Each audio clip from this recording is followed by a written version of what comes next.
Dios les bendiga, soy el obispo Hugo Alfonso Montesinos. La palabra de Dios para nuestras vidas está llena de esperanza y nos muestra los principales pilares de la fe en nuestro Señor Jesucristo. Te invito a ver con mucha atención el siguiente mensaje. Esperamos que esta palabra pueda bendecir y fortalecer tu vida. Te invito a ver el mensaje de Dios. Vamos a ir a la palabra del Señor en esta noche y vamos a leer del libro de Mateo, como hemos estado estudiando los jueves y sábados.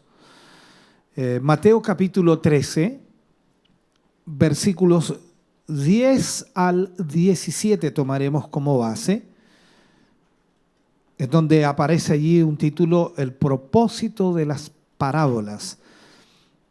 El propósito de las parábolas. Mateo capítulo 13, versículos 10 al 17. Aleluya. ¿Ya lo tiene? Bien, vamos a leer entonces esta palabra y lo hacemos en el nombre de nuestro Señor Jesucristo.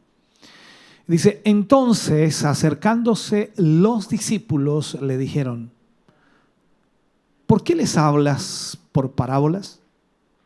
Él respondiendo les dijo, porque a vosotros os es dado saber los misterios del reino de los cielos, mas a ellos no les es dado.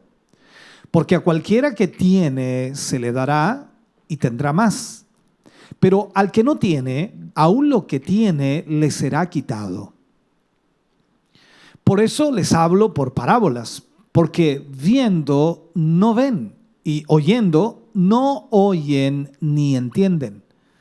De manera que se cumple en ellos la profecía de Isaías, que dijo, de oída oiréis y no entenderéis, y viendo veréis y no percibiréis. Porque el corazón de este pueblo se ha engrosado y con los oídos oyen pesadamente y han cerrado sus ojos para que no vean con los ojos y oigan con los oídos y con el corazón entiendan y se conviertan y yo los sane. Pero bienaventurados vuestros ojos, porque ven, y vuestros oídos, porque oyen. Porque de cierto os digo que muchos profetas y justos desearon ver lo que veis y no lo vieron, y oír lo que oís y no lo oyeron. Oremos al Señor. Padre, en el nombre de Jesús, vamos ante su presencia, dando muchas gracias, Señor, porque nos permites en esta hora y momento, Señor, poder tener tu palabra en nuestra vida y corazón. Agradecemos, Señor, en este momento el que podamos estudiar de ella y a través de ella, Señor, entender, comprender lo que tu palabra nos enseña. Poder ver, Señor, como tu misma palabra lo dice, los misterios que son revelados a tus hijos, a aquellos, Señor, que tú has llamado. Señor, gracias por esta palabra que hoy tendremos, por esta palabra que hoy recibiremos. En el nombre glorioso de Jesús pedimos tu bendición para la gloria de Dios. Amén y amén, Señor. Aleluya. De ese aplauso de alabanza al Señor, damos gracias a Dios. Bendito sea el nombre del Señor. Puede sentarse, Dios le bendiga. Vamos a hablar entonces, como título en este capítulo 13 de Mateo, sería la lección número 14, pero vamos a utilizar el capítulo 13 y vamos a hablar de el propósito de las parábolas. El propósito de las parábolas. Acabamos de leer entonces lo que Jesús habla en este momento tan especial, ¿no?, que le explica a los discípulos.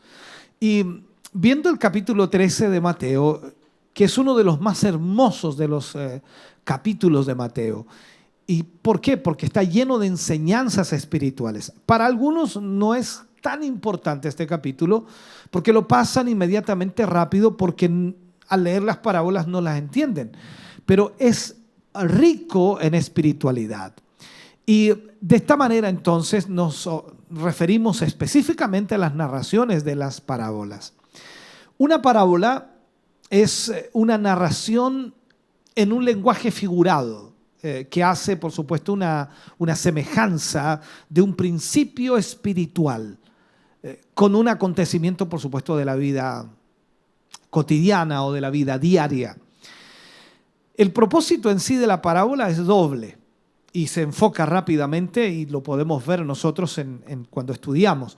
Por un lado, revela a los hijos del reino tremendas verdades espirituales escondidas en un lenguaje figurado, pero por el otro, oculta las grandes riquezas de la sabiduría divina de aquellos hombres soberbios que no creen a la palabra o que no quieren oír la palabra de Dios.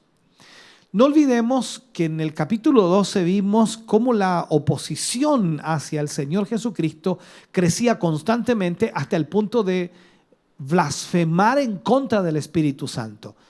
Por eso entonces hoy aquí en el libro de Mateo comienza nuevamente a hablarles a la gente en forma de parábolas para ocultar de ellos, de todos los incrédulos, las bendiciones de la palabra de Dios.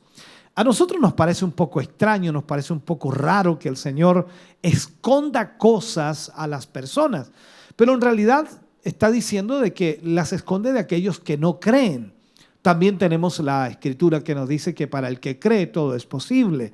Por lo tanto, se requiere creer para poder entender la palabra de Dios. Y ante esto entonces nos damos cuenta que las parábolas tenían este efecto en las personas. No entendían, no comprendían a lo que Jesús se refería. En este capítulo en particular hay registradas 7 parábolas, pero Jesús solo interpretó 2 parábolas de las 7. Las demás no las interpretó ni para los discípulos, ni para la gente, ni para nosotros. Entonces, pero todas ellas son una semejanza al reino de los cielos. En estas parábolas el Señor hace esta semejanza. Anteriormente hemos visto a Jesús enseñando en un monte, o también, como lo vimos en los pasajes anteriores, enseñando en una sinagoga. Y ahora veremos al Señor Jesús enseñando en la orilla del mar de Galilea. Este es el momento en donde Jesús habla de las parábolas. ¿Por qué está allí? Porque la multitud era muchísima y nuestro Señor Jesús decidió subir a una barca y alejarse un poco de la orilla, a distanciarse de la orilla, y de esta manera entonces Él puede dirigirse a todas estas personas con palabras muy claras para ellos, y al mismo tiempo la ubicación que utiliza en la barca, alejándose un poco de la orilla, le da una ventaja acústica para poder hacer llegar sus palabras a toda la multitud de gente o a toda la audiencia que tenía allí. Lo primero que rescatamos en este capítulo de Mateo es la parábola del sembrador. Allí comienza, por supuesto, desde el versículo 3 al versículo 8 del capítulo 13, marca esta parábola y dice de esta manera: y les habló muchas cosas por parábolas, diciendo: he aquí el sembrador salió a sembrar, y mientras sembraba, parte de la semilla cayó junto al camino, y vinieron las aves y la comieron. Parte cayó en pedregales, donde no había mucha tierra, y brotó pronto, porque no tenía profundidad de tierra. Pero salido el sol, se quemó, y porque no tenía raíz, se secó. Y parte cayó entre espinos, y los espinos crecieron y la ahogaron. Pero parte cayó en buena tierra, y dio fruto, cuál a 100, cuál a 60, y cuál a 30 por 1. Esta es la parábola entonces del sembrador. Esta parábola es conocida, tal como lo decimos, como la del sembrador, y aunque generalmente el enfoque está más en el terreno donde la semilla se sembró que en el mismo sembrador, debemos nosotros mirar varias cosas. La siembra de semillas era una imagen familiar en Palestina, porque de hecho se sembraba constantemente, como también se hace en el día de hoy, no de la misma manera, por supuesto. ¿Qué hacían en Palestina? Escarbaban la tierra con un arado tosco, una azadona o algo así, más o menos para que tengamos la idea.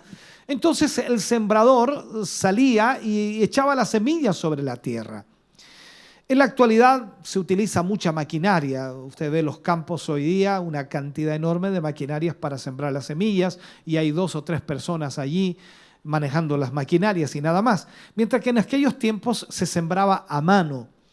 Era algo totalmente artesanal y de hecho en muchos lugares en nuestro país se sigue haciendo así, pero estoy hablando solamente quizás de pequeñas huertas o pequeños campos en donde se siembra de esa manera. Posiblemente al mirarlos el Señor Jesús, al observar a la gente que estaba allí, discierne el Señor entonces las intenciones de los corazones de cada una de esas personas que allí estaban. Y después de considerar sus intenciones, debió ver allí que se encontraban personas que deseaban recibir la palabra de Dios, que estaban abiertas a recibir el mensaje del Señor, pero otras que habían llegado lamentablemente por diferentes intereses. Recordemos también que la Escritura dice que algunos le seguían solo por los panes y los peces. O sea, habían diferentes intereses de los que seguían al Señor. El sembrador en esta parábola representa al Señor Jesús. La semilla, de acuerdo con el versículo 19, representa la palabra de Dios. El campo, según el versículo 38, simboliza al mundo.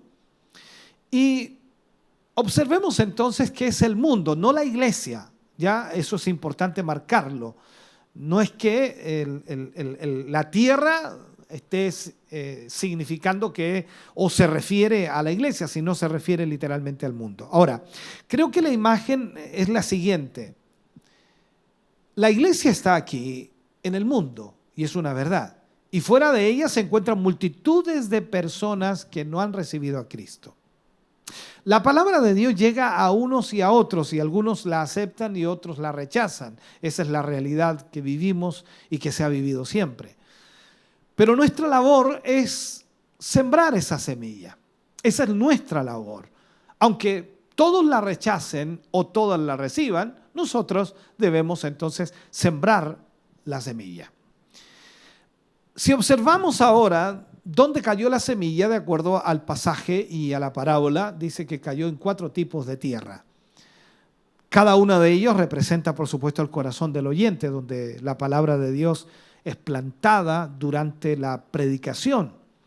Y como el Señor Jesús observó, miró a los oyentes, se dio cuenta de que habían 4 tipos de personas allí. Podríamos decir entonces que 3/4 partes de las semillas no crecieron, sino que murieron. 3/4 partes. No había nada malo en la semilla, el problema estaba en la tierra. Sabemos que y entendemos que la semilla es la palabra de Dios, por lo tanto no era el problema de la semilla, no fue una mala semilla. Nosotros podríamos quizás argumentar todo lo que queramos sobre la doctrina de la elección, pero en esta parábola increíblemente se da mucho y se muestra mucho la libertad para la voluntad humana, la voluntad de elegir, la voluntad de escoger. La condición de la tierra es sumamente importante en lo que a la semilla se refiere. Por lo tanto, la elección es nuestra de cómo estar, de cómo vivir en este sentido. El propósito principal, y lo puedo plantear de esta manera, de la palabra de Dios, es la salvación del oyente, la salvación de la persona que escucha la palabra. Sin embargo, no todos reciben eficazmente la palabra de Dios y de una forma que pueda producir los frutos de arrepentimiento que se necesitan o que se requieren para ser salvo. Entonces, el Señor anda buscando frutos y el Señor siembra a través de nosotros la semilla para que esa persona pueda recibir salvación, pero lamentablemente a veces no se encuentra el fruto. Si miramos entonces y analizamos este libro de Mateo, las parábolas revelan a los discípulos los misterios de Dios. Eso es lo que el Señor Jesús les dijo. En estos versículos, nuestro Señor Jesucristo nos explica de manera más detallada la razón por la cual le hablaba en parábolas a la gente. La parábola antes mencionada, por supuesto, y la que estamos viendo, que es el sembrador, y las palabras mismas del Señor Jesucristo, hablándole a los discípulos, le dice: el que tiene oído para oír, oiga. O sea, aquí es donde muchos se llenan de duda, y quizás también como los discípulos en cuanto al significado de la misma parábola. Por eso le preguntaron. O sea, es como decir, en nuestro tiempo los discípulos quedaron colgados, la gente quedó colgada, pero la gente que busca realmente las cosas espirituales logra entender, porque el Espíritu de Dios está allí para revelar lo que significa. Pero aún los discípulos todavía estaban faltos en esa área y no podían entender lo que la parábola en sí significaba. Entonces vienen y le preguntan al maestro y le dicen: pero ¿por qué les hablas en parábolas? ¿Y por qué no dijeron ellos? ¿Y por qué nos hablas en parábolas? Definitivamente los discípulos estaban interesados primero en aprender de Jesús las verdades del reino de Dios. O sea, ellos no querían perderse absolutamente ninguna instrucción ni ninguna enseñanza del Señor Jesús. El Señor Jesús anteriormente había utilizado algunas metáforas para enseñarles. Cuando revisamos algunos capítulos anteriores, nos damos cuenta que él había hablado en metáforas, no en parábolas. Entonces, él les había hablado, por ejemplo, acerca de la sal, les había hablado también acerca de la luz. Vosotros sois la sal de la tierra, vosotros sois la luz del mundo. Es una metáfora. Pero en este sentido, nunca les había hablado de esta forma y tan extensa, por supuesto, en parábolas. Y esto despertó la curiosidad de sus discípulos para saber qué significaba totalmente. Posiblemente ellos tenían una noción de lo que estaba hablando el Señor Jesús, pero no totalmente. Entonces, cuando vemos en Mateo capítulo 13, versículos 10 y 11, entonces dice: acercándose los discípulos le dijeron: ¿por qué les hablas por parábolas? Él respondiendo les dijo: porque a vosotros os es dado saber los misterios del reino de los cielos, mas a ellos no les es dado. Alguien ha dicho que una parábola es una historia terrenal con un significado celestial. Y esta es una buena definición en realidad. Una parábola entonces es una historia terrenal de la vida diaria con un significado celestial. El término parábola procede del griego parabole, ya contiene la idea de tirar algo junto a un objeto para medirlo o para compararlo. Nuestro Señor pronunció parábolas para comparar la verdad celestial que Él colocaría frente a nosotros con las cosas naturales terrenales, con el propósito de que entendiésemos mejor aquellas verdades espirituales. Los ejemplos podrían ser mucho más prácticos para las personas o para la gente para entender lo que Él estaba hablando. Entonces, las parábolas de Jesús tenían como propósito revelar a sus discípulos los misterios del reino de Dios. La palabra misterio proviene del griego mysterion, la cual representa una verdad espiritual que había estado oculta al entendimiento humano. La persona no la puede o no puede conocer los misterios de Dios, pero que ha sido revelada en los postreros días a quienes han creído y a quienes han confiado en la palabra del Señor. Entonces, así podríamos decir que son las parábolas de Jesús, misterios que nos revelan la semejanza de algunos acontecimientos de la vida cotidiana con la similitud del reino de Dios. O sea, nos muestran el reino de Dios a través de situaciones cotidianas. No olvidemos que así como en este tiempo Jesús estaba con sus discípulos y les explicaba todo lo que ellos no entendían, ahora nosotros en este tiempo tenemos al Espíritu Santo para instruirnos, para iluminarnos y para poder entender las verdades y los misterios de Dios. O sea, tener la interpretación de las Escrituras a través de la ayuda del Espíritu Santo. En las parábolas tenemos preciosas verdades espirituales, como dije al inicio de este tema, que edificarán nuestras vidas, que van a llevarnos a un nivel totalmente diferente y son reservadas para los que creemos en Jesús. Por eso cuando usted lee el libro de Mateo y entra a este capítulo 13, se va a beneficiar y va a ser bendecido. Pero claro, algunos lo leen y lo leen tan rápido porque no entienden la parábola. Entonces, algo que no entiendo, mejor me paso rápido. Cuando allí está lo más lindo de todo esto. Ahora, estas parábolas no son para los incrédulos, son para los creyentes. Ya que para los incrédulos los misterios de Dios serán verdades que jamás comprenderán. Recuerde también lo que dice Pablo, si no me equivoco, que el hombre carnal no discierne las cosas del Espíritu. O sea, nosotros que hemos sido llamados por el Señor y que somos hijos de Dios, vamos a poder comprender las cosas espirituales. En Mateo entonces capítulo 13, versículo 12 y 13 dice, porque a cualquiera que tiene se le dará y tendrá más, pero al que no tiene, aún lo que tiene le será quitado. Por eso les hablo por parábolas, porque viendo no ven y oyendo no oyen ni entienden. O sea, además, tenemos ahí como propósito de las parábolas el esconder de los incrédulos los misterios maravillosos de la palabra de Dios. Ahora usted comprende un poco más por qué la gente no cristiana no logra entender lo que usted entiende con mucha facilidad. Usted se goza por algo y ellos no saben por qué se están gozando. No entienden ese tipo de cosas. Alguien podría pensar que esto es algo muy, muy cruel de parte de Dios, ya que les oculta a aquellos que puedan, no sé, que puedan salvarse de la condenación eterna. Pero no es así, no es que Dios esté ocultándoles la salvación. Lo que Dios está ocultándoles son los misterios de Dios.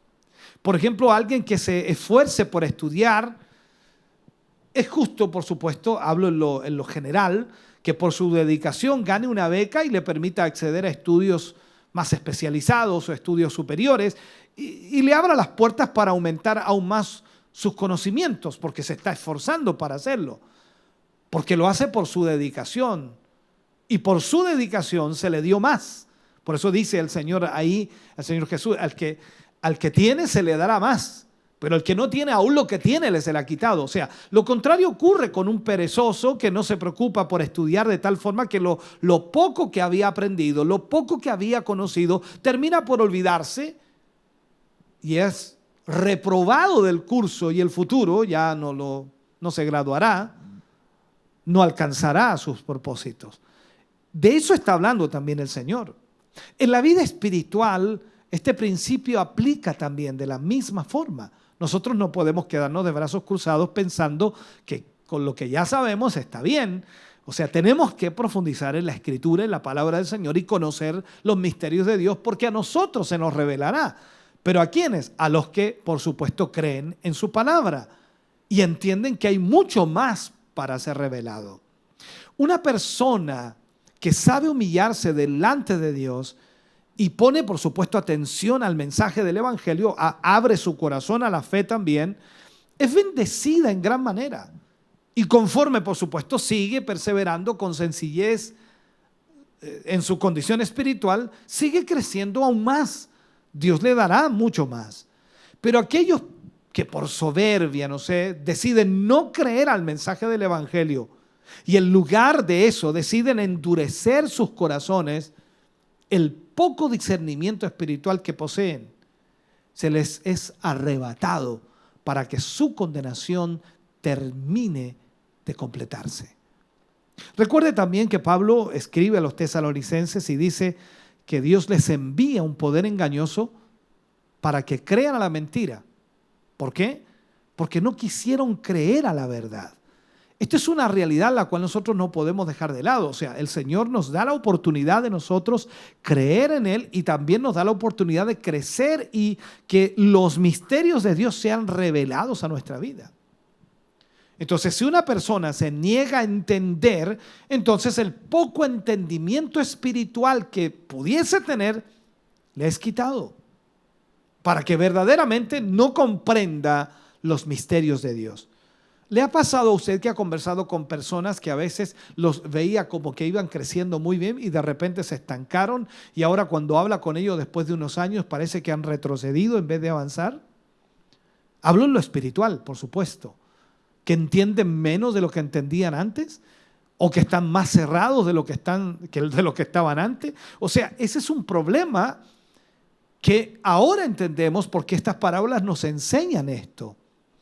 En Mateo capítulo 13, versículos 16 y 17, viendo y avanzando, dice, pero bienaventurados vuestros ojos porque ven y vuestros oídos porque oyen. Porque de cierto os digo que muchos profetas y justos desearon ver lo que veis y no lo vieron, y oír lo que oís y no lo oyeron. Estaba hablando de él, estaba hablando de Jesús. Entonces, finalmente las parábolas del Señor Jesús traen a nuestras vidas una verdadera bienaventuranza. Jesús le dice a sus discípulos que eran dichosos de ver y oír estas parábolas. Y no solo eso, sino eran dichosos de entenderlas, porque muchos profetas y justos en la antigüedad desearon hacerlo, pero no pudieron, porque estos misterios no habían sido reservados solamente para ellos. Muchos esperaban ver también al Mesías y no lo vieron. Y ellos lo vieron. Así hoy también nosotros somos bienaventurados en tener el entendimiento para comprender los misterios de Dios. Aquellas cosas que en el Antiguo Testamento estaban ocultas al entendimiento normal. Era la sombra de lo que había de venir. Pero que ahora con la ayuda del Espíritu Santo se nos revelan y se le revela a todos, a todos los que creen en el Señor Jesús y ponen su fe en Él. Hay grandes misterios de Dios. Y esos misterios de Dios han sido revelados hoy a la iglesia, a nosotros como cuerpo. Está la resurrección de Jesús de entre los muertos. Está el reino milenial. Está el rapto de la iglesia. Está la segunda venida de Cristo, entre otros. Pero sobre todo la obra redentora de Cristo por nuestras vidas. Todo eso se nos ha revelado. Y hemos creído y hemos confiado en Dios y en su palabra y vemos cómo Dios ha obrado sobre nuestra vida. En el mismo libro de Mateo, versículo 19, lo que dice es, cuando alguno oye la palabra del reino y no la entiende, viene el malo y arrebata lo que fue sembrado en su corazón. Este es el que fue sembrado junto al camino. O sea, lo que aquí comienza a enseñar el Señor Jesús es la eficacia de la palabra. En esta ocasión vamos a enfocarnos, hermano querido, en la parábola del sembrador, como lo estamos haciendo del comienzo, no en los oyentes de la palabra, sino en el predicador y la eficacia de la semilla que se siembra, la cual es la palabra de Dios. Vamos a salir un poquito de la tierra, sino que vamos a entrar dentro de lo que son los oyentes, ya para que podamos entender en este sentido, o salir de los oyentes, perdón, para enfocarnos en el predicador y la eficacia de la palabra. Ahora, la palabra de Dios es el medio que el Señor ha utilizado desde el principio de la humanidad para comunicarle al hombre y a la mujer su voluntad y mostrarle a través de la palabra el camino correcto. Y desde que el hombre pecó, increíble, y desde que el hombre pecó, se apartó de él. Entonces lo que hace Dios es que ha estado levantando siervos que se han encargado de enseñar el mensaje de su palabra. Dios llama a hombres, mujeres para que ministren a otros. Y por medio del conocimiento de la palabra viene el conocimiento de la salvación a través de la fe en Jesús. Y por eso entonces se hace necesario que existan heraldos, predicadores, ministros de Dios que se encarguen de anunciar este glorioso mensaje a todos los hombres. Si vemos el libro de Romanos, capítulo 10, versículo 13 al 15, y todos creo que hemos leído más de alguna vez este pasaje, Romanos 10, capítulo 13 al 15, dice, porque todo aquel que invocar el nombre del Señor será salvo. Pero viene la pregunta, ¿cómo pues invocarán a aquel en el cual no han creído? Y la pregunta viene de nuevo. ¿Y cómo creerán en aquel de quien no han oído? Y viene otra pregunta. ¿Y cómo oirán sin haber quien les predique? Y aparece otra pregunta, dice, ¿y cómo predicarán si no fuesen enviados? Como está escrito, cuán hermosos son los pies de los que anuncian la paz, de los que anuncian buenas nuevas. Por esta causa entonces Dios levanta predicadores, los cuales esparzan la semilla de salvación en medio de los hombres a través de predicar la palabra de Dios. Y la palabra de Dios es eficaz. Lo que debemos hacer es sembrarla, ministrarla. Ahora bien, esta semilla que se esparce es eficaz en el trabajo que se hace. No podemos nosotros quedarnos de brazos cruzados esperando que Dios haga la obra cuando nos ha dejado a nosotros la responsabilidad. En Isaías capítulo 55, versículos 10 y 11, Isaías habla de esa manera y dice, porque como desciende de los cielos la lluvia y la nieve y no vuelve allá, sino que riega la tierra y la hace germinar y producir y da semilla al que siembra y pan al que come, así será mi palabra que sale de mi boca. No volverá a mí vacía, sino que hará lo que yo quiero y será prosperada en aquello para lo que le envié. O sea, ahí vemos entonces que la palabra de Dios es eficaz. La palabra de Dios jamás vuelve vacía. Esta palabra de Dios es capaz de salvar al hombre, enseñarle, redarguirle, corregirle, instruirle en justicia. Es una palabra eficaz. Por tanto, esta semilla, que es la palabra de Dios, tiene el poder para salvar al hombre que crea en el mensaje que es predicado. Si vamos al libro de Mateo, capítulo 13, versículos 20 y 21, lo que dice aquí, dice, y el que fue sembrado en pedregales, este es el que oye la palabra y al momento de la recibe con gozo, dice, pero no tiene raíz en sí, sino que es de corta duración, pues al venir la aflicción o la persecución por causa de la palabra, luego tropieza. Hasta el momento, hermano querido, hemos dicho que la palabra de Dios es eficaz, que no vuelve vacía al Señor, sino persevera, por supuesto, en aquello para lo cual fue enviada. Sin embargo, si leemos la explicación de esta parábola, podemos ver que la semilla no logró producir en todos los corazones los frutos de arrepentimiento necesario. Ya sea porque se trataba de un corazón duro o un corazón descuidado, la semilla de la palabra de Dios no logró transformar ese corazón. Entonces, si esto es así, ¿será acaso que la palabra de Dios falló en su propósito? Esto es lo que tenemos que analizar. ¿Falló la palabra de Dios porque no logró en aquellos corazones lo que Él mismo dice o lo que el Señor dice en su palabra? Claro que no. El principal propósito de la palabra de Dios es transformar al hombre para que a través de la fe en Jesús se salve. Pero si este hombre cierra su corazón, esta misma palabra que le mostró el camino de salvación le condenará en la eternidad. Entonces la palabra de Dios no vuelve vacía, cumple su cometido. Como alguien diría directamente, o la palabra de Dios te salva o la palabra de Dios te condena. Siempre trae una respuesta. Ahora, el hombre que hoy rechaza el mensaje del evangelio debe estar consciente, tremendamente consciente, que esta palabra le condenará en la eternidad, ya que no tendrá excusa delante de Dios. Por esta causa, entonces, el mensaje del evangelio tiene que ser anunciado a todo el mundo. Usted lo que tiene que hacer es anunciar la palabra de Dios para que los que crean a ella se salven y tengan vida eterna. Pero los que no crean van a ser condenados por la misma dureza de su corazón, por rechazar la palabra.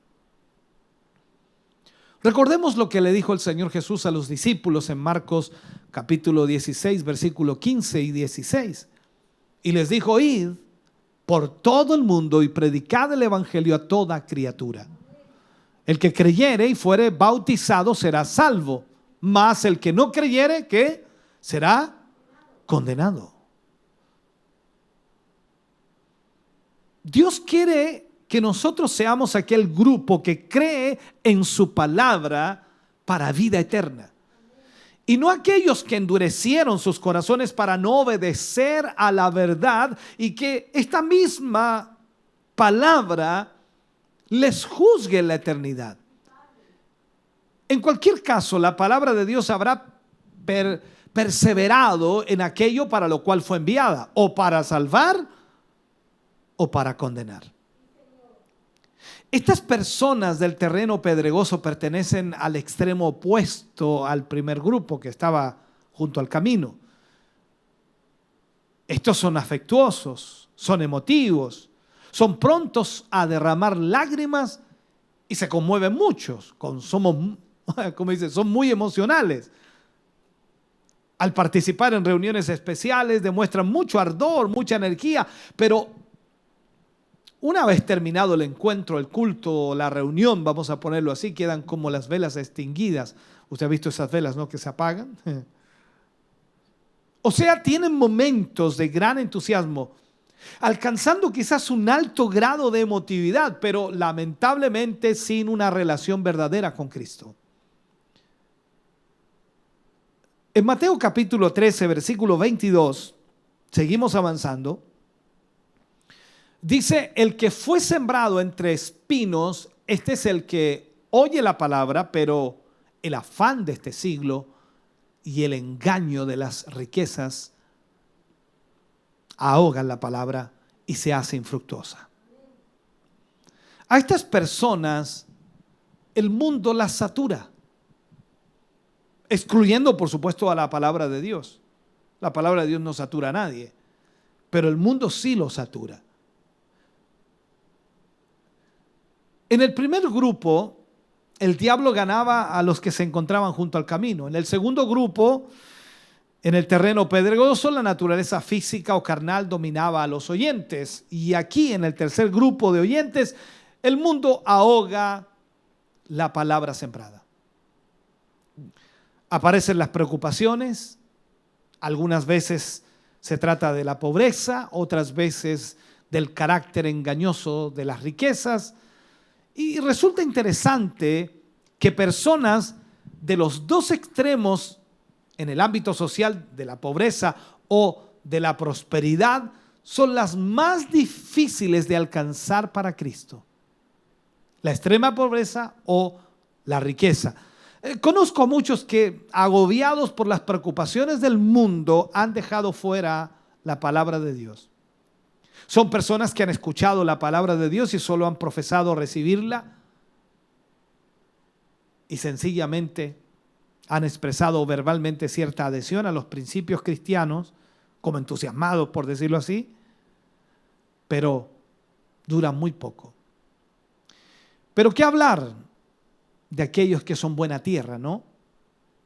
Cuando habla la Escritura es un buena tierra, en realidad es un corazón receptivo, es un corazón que tiene hambre, sed de justicia, que quiere recibir la palabra de Dios.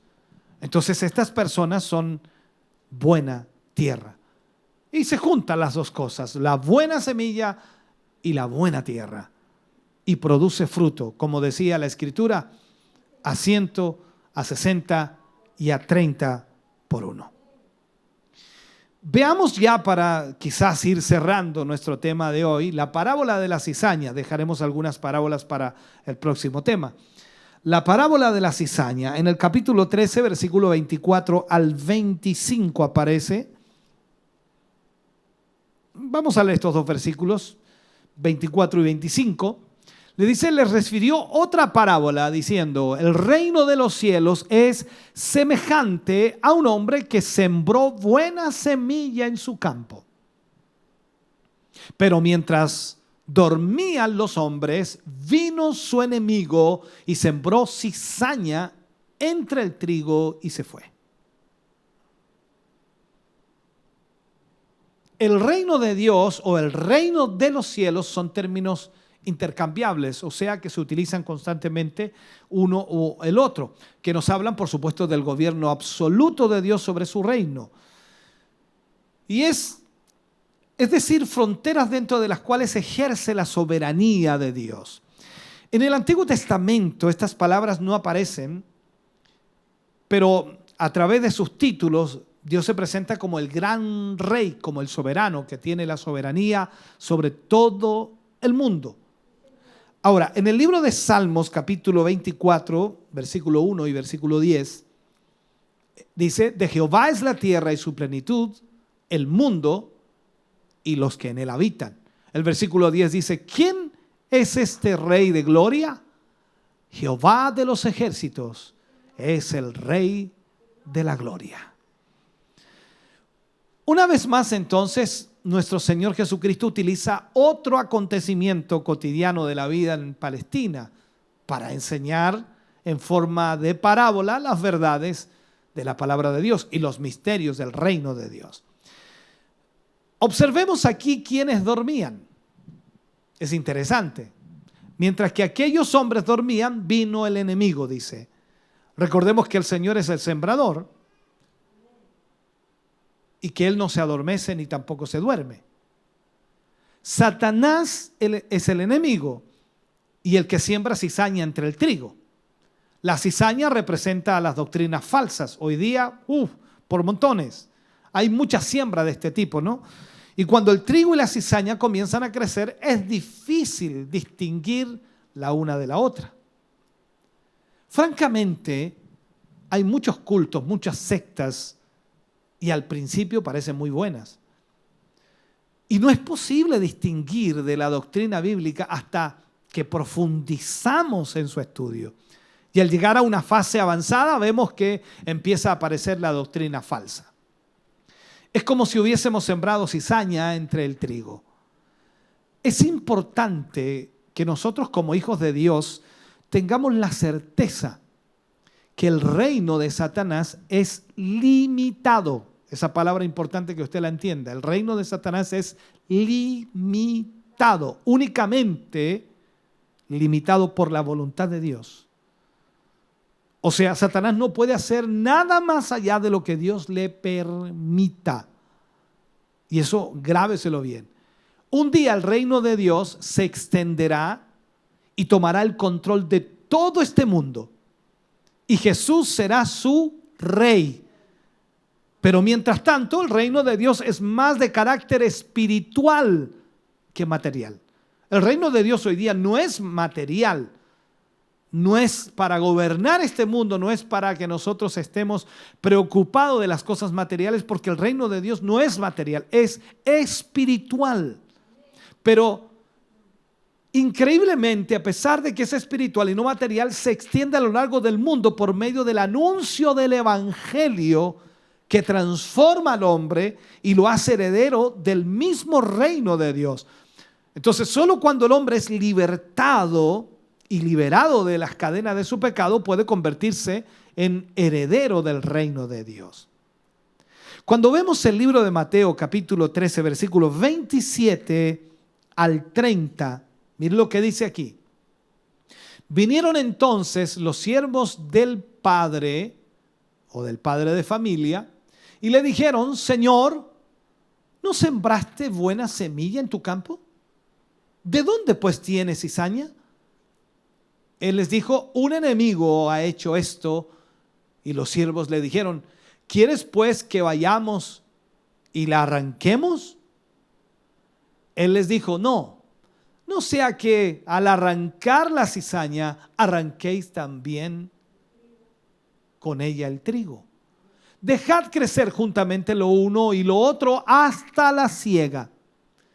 Y al tiempo de la siega, yo diré a los segadores, recoged primero la cizaña y atadla en manojos para quemarla, pero recoged el trigo en mi granero.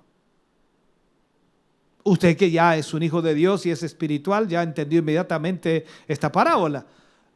Pero cuando no era muy espiritual, usted no entendía nada. Leía y dice, ¿a qué se referirá? ¿A qué querrá decir? Pero cuando usted lo lee ahora como un hijo de Dios, entiende, comprende. Por un lado, puedo decir, nunca ha habido tanta enseñanza bíblica como en la actualidad. Nunca ha habido tal facilidad para aprender hoy. Y al mismo tiempo, la cizaña crece y los cultos falsos se multiplican. Pero debemos entender esto, ya para terminar. Se nos advierte que nuestra misión no consiste en arrancar la cizaña. ¿Por qué? Porque podríamos arrancar al mismo tiempo y sin quererlo algunas espigas de trigo. Usted y yo debemos entender que toda iglesia se mueve tanto en lo espiritual como en lo emocional. Y cuando hablo de lo emocional podemos colocar muchas cosas como el cariño, el afecto, el compañerismo, la coinonía, la comunión, la gratitud y todas aquellas cosas que nos unen a las demás personas. Usted tiene dentro de la congregación y dentro del grupo a algunos hermanos o hermanas que usted se tiene más aprecio con ellas. No porque odie a los demás, sino porque tiene más relación con ellos. Y por supuesto, como tiene muy buena relación, usted se siente bien con esos hermanos. Y es un hecho de que conversan y hablan de las cosas de Dios y parece todo bien, hasta que de pronto algo sucede y pareciera que ya no es muy doctrinalmente correcto lo que el hermano o la hermana está diciendo. Y si el pastor, el líder o algún hermano viene y saca abruptamente a esa persona, usted se va a sentir afectada o afectado porque tenía una relación muy buena con esa persona. Por eso el Señor dice aquí que no arranquemos la cizaña, no sea cosa que por querer sacar la cizaña también arranquemos alguna espiga de trigo. Entonces, nuestra responsabilidad aquí se limita a sembrar la palabra de Dios. Por eso es bueno que cuando ustedes se reúnen, cuando ustedes se juntan, que de alguna manera lo hacen algunos hermanos, hablen de la palabra de Dios y lo hagan correctamente. Cuando hablamos de cizaña, son personas que nunca se sujetan a las autoridades eclesiásticas y en general se reconocen porque no dan frutos. Lamentablemente no dan frutos. Es más, sus obras son dañinas para la iglesia, ya que han sido plantados por el mismo diablo para ser piedra de tropiezo, pero ya viene el tiempo de la siega. ¿Para qué nos vamos a desesperar ahora si ya pronto viene el tiempo de la siega? Ya viene el Señor por nosotros y en ese momento Él va a separar. Ahora nos preocupa simplemente sembrar la palabra de Dios y Dios se encargará de todo. Cristo ya viene, por supuesto, y estamos esperando aquello y Él dará la recompensa a los que se lleva con Él y al castigo por las obras de los impíos o de los que se oponían a la obra de Dios, los cuales estarán, por supuesto, conscientes de que Dios les castigará en ese sentido. Ahora, muchos han fingido ser miembros de la iglesia, aunque no lo son, y algunas personas dicen a alguien por ahí, bueno, con buenos sentimientos o con buena disposición, pero incorrectamente enfocados. Por eso debemos asegurarnos de ser verdadero trigo y no cizaña, ya que solamente el verdadero trigo heredará la vida eterna. Como dijo un predicador, el verdadero trigo irá al granero, la paja se quema. Ese es el problema. La cizaña se ata en manojos y se quema. El trigo es el que va al granero. Por lo tanto, entendemos esta parábola para nosotros que sin duda tenemos el Espíritu Santo para que nos guíe en esto. Yo espero que a través de esto que hemos podido estudiar, hay mucho más para ver en este mismo capítulo, pero creo que es suficiente por hoy y yo espero que le haya bendecido.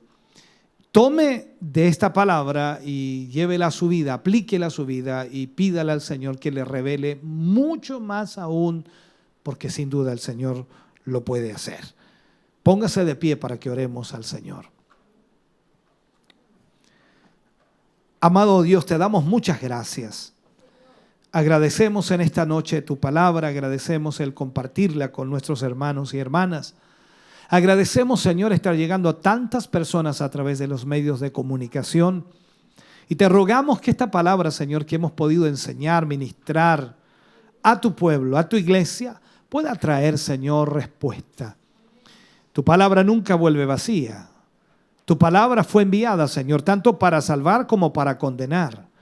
Somos responsables por tu palabra, no tan solo de predicarla, sino también de vivirla, experimentarla en nuestra vida. Creer, Señor, que esta palabra es vida para nosotros. Ayúdanos, oh Dios amado, para tomar con responsabilidad tu palabra y vivir de acuerdo a ella.